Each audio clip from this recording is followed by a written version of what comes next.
नमस्कार विद्यार्थी मित्रांनो, आजच्या लेक्चरला मी तुम्हाला सर्व गोष्टी सांगणार आहे की लास्ट मिनिट आता एक दिवसापूर्वी बायोलॉजीचे कुठले महत्त्वाचे प्रश्न करणं अत्यंत गरजेचं आहे आणि ते केल्यावर ते प्रश्न आपल्याला तिथं बघायलाच मिळणार.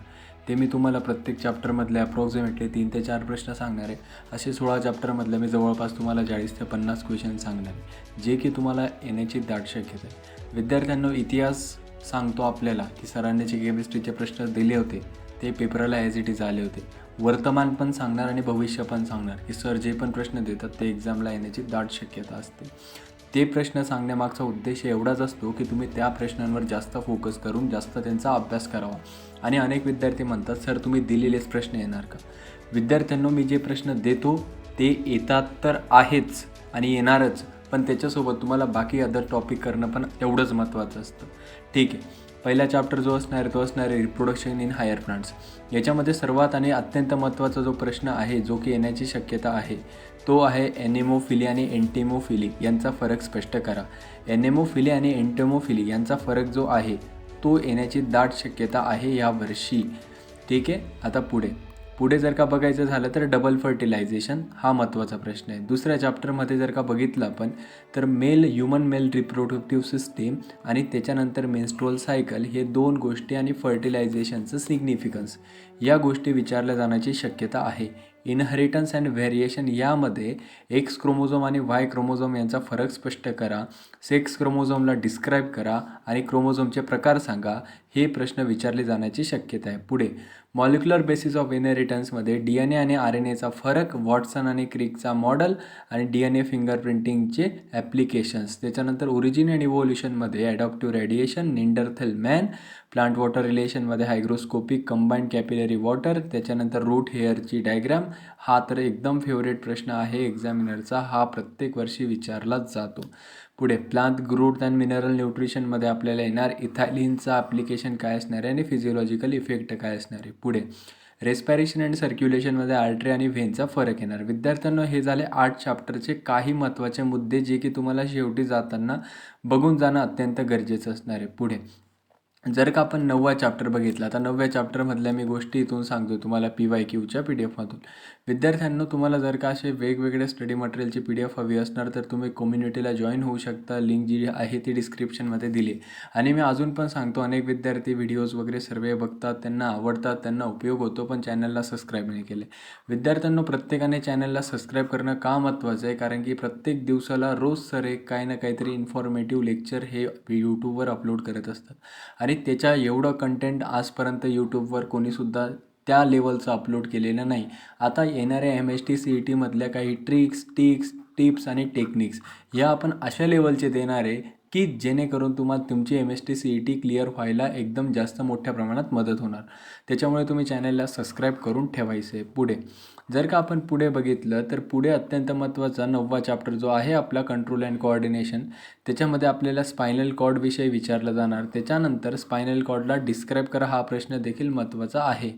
विद्यार्थ्यांनो, त्याच्यानंतर थायरॉईड ग्लँड जी आहे, थायरॉईड ग्लँड देखील आपल्याला विचारले जाणार. थायरॉईड ग्लँडचं इम्पॉर्टन्स काय आहे, हायपरथायरॉइडिझम काय असणार आणि हायपोथायरॉइडिझम काय असणार हे विचारलं जाणार. तिथं ग्लँड जे आहेत, ग्लँड्सवर अत्यंत मोठ्या प्रमाणात फोकस केलेला आपल्याला दिसतो. ही जी स्पायनल कॉर्डची डायग्रॅम आहे ती देखील विचारली जाऊ शकते की रिफ्लेक्स आर्क कशा पद्धतीने कार्य करणार आहे. त्याच्यानंतर सेरेब्रम आणि सेरेबेलम यांचा फरक स्पष्ट करा. त्याच्यानंतर हायपोथायरॉइडिझम, हायपरथायरॉइडिझम, नर्व फायबर्स या गोष्टी महत्त्वाच्या. ह्युमन हेल्थ अँड डिसीज याच्यामध्ये अत्यंत महत्त्वाचं गोष्ट आहे एड्स हा बघा 8ला विचारला गेला. सर तुम्ही इम्पॉर्टंट प्रश्न कसे सांगतात? विद्यार्थ्यांना जे प्रश्न एक्झामिनर सारखे रिपीट करत असतो ते प्रश्न पुढच्या वर्षी देखील येण्याची शक्यता असते. 2008ला आला, 9ला आला, 11ला आला, 10ला आला. म्हणजे अनेक वेळेस एड्सचा प्रश्न हा अनेक वेळेस रिपीट झाला आहे. त्याच्यानंतर प्रिव्हेंटिव्ह मेजर्स, एड्स न होण्यासाठी लोकांनी किंवा आपण कुठली काळजी घेतली पाहिजे, प्रिव्हेंटिव्ह मेजर्स काय घेतले पाहिजे. त्याच्यानंतर हायपर सेन्सिटिव्हिटी म्हणजे काय, 2008 आणि 11ला आला. पुढे जर का बघायचं झालं तर पुढचा जो प्रश्न आहे तो अँटीबॉडीचं स्ट्रक्चर काय असणार आहे, अँटीबॉडीची डायग्रॅम तुम्हाला स्ट्रक्चर व्यवस्थित करावं लागणार.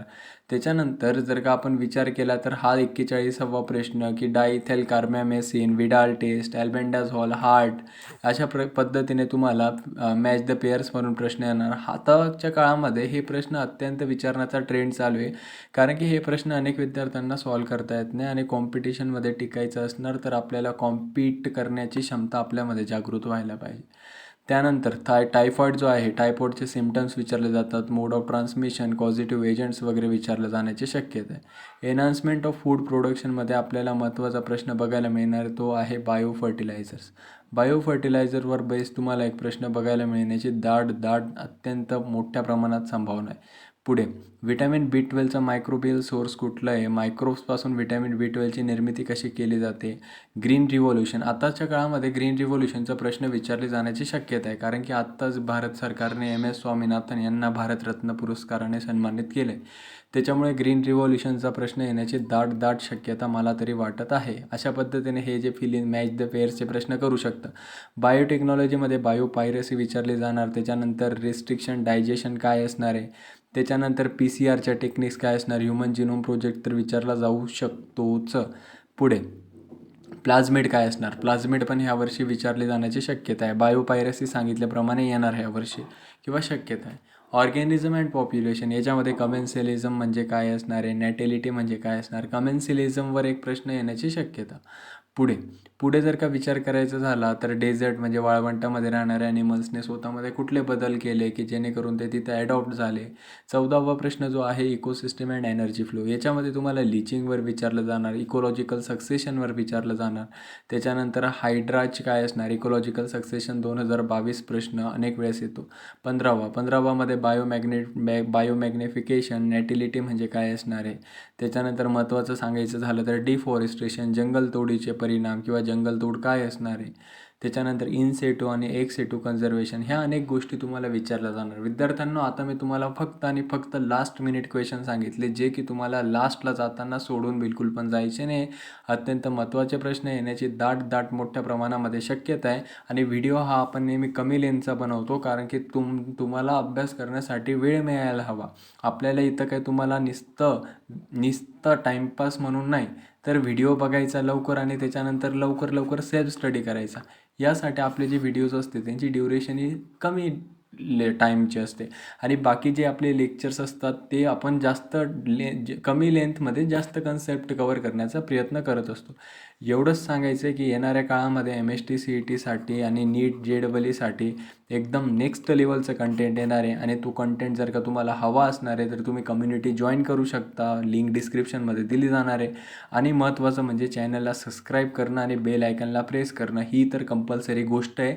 आपण इथं थांबूया. बायोलॉजीचे हे महत्त्वाचे प्रश्न लास्ट मिनिट क्वेश्चन्स होते. सर्वांना माझ्याकडून बेस्ट ऑफ लक. उद्याचा पेपर तुम्हाला सोपा जाणार, त्याच्यामध्ये ॲडव्हान्समध्येच तुम्हाला कॉंग्रॅच्युलेशन्स. आपण इथं थांबूया. Good bye.